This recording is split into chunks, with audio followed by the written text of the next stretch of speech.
supposed to be telling this? Now, we have the government House Leader and the Minister for everything vulnerable in front of me here saying, well, if you drink it all, you just shouldn't drive. But I just don't think that's realistic. One, consuming alcohol is still a legal activity in this country.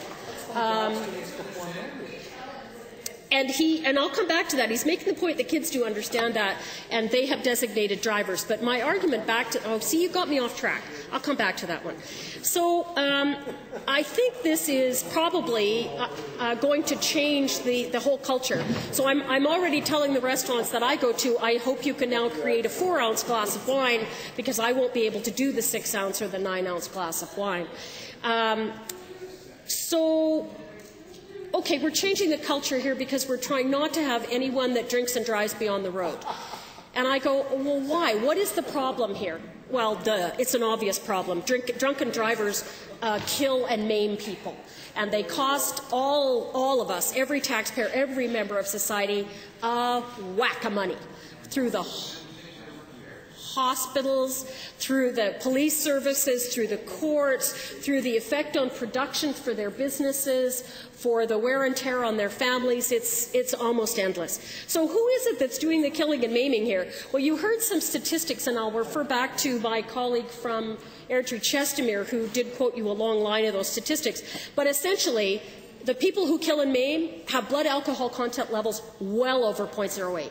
These are the people in the 0.16 range, the 0.20 range. These are people that are really smashed, really drunk, really impaired, okay? Not close to 0.08, but really, really drunk. So the question is, why are they still out there? They're hammered, says my colleague from Calgary Buffalo says helpfully. But my question is, okay, so why are they still out there? Why aren't we catching them? Why are we trying to now go after soccer moms and accountants on their way home on Friday? Why are we after them and not after people that have a blood alcohol content of 0.16, which is what we know really kills people? Well, just the way the funding has been working, there isn't quite enough funding for the police forces to be putting enough check stops out there, we hear. I say, so this is a question of funding and money. So the government, instead of appropriately funding the policing services so they can run enough check stops, which we know are effective, to be able to pick off those people that are truly drunk enough that they maim and kill, no, what they're going to do is put it all on all of us. This is just bad legislation. This is just bad planning. I'm sorry, but it is. It's just, and sorry, let me back up. You have two sections in here that are quite good in this bill. The sections I'm talking about is 88, where they're talking about putting through administrative sanctions, losing your license, having your vehicle impounded for 3 days, first offence, for a blood alcohol content of between 0.05 and 0.08. Their caucus already turned this down once. Okay. So we don't, that's what's wrong here. So we don't have the funding that's going to the policing to allow the check stops to operate. And I would argue also just police patrolling. Because, you know, if they're really patrolling a community that they know well, especially smaller communities and outside of Edmonton, they know who's a problem. They know where stuff is going wrong. They're able to take a better watch on people and be able to steer people away from actually getting into their vehicle. And we know, as the minister has pointed out to me, that younger people already have the don't drink and drive mentality. We have, as a generation of parents, just beat that into their little heads, and good for us. But they, for the most part, I think, they get it.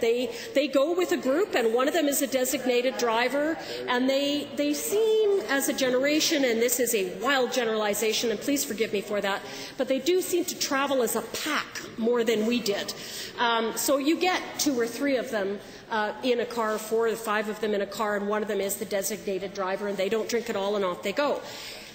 Good. I have no problem with that. And I have no problem, as I said, with the changes to the graduated learner licenses. This would be really affecting our pages, by the way. I know you're very interested in this bill.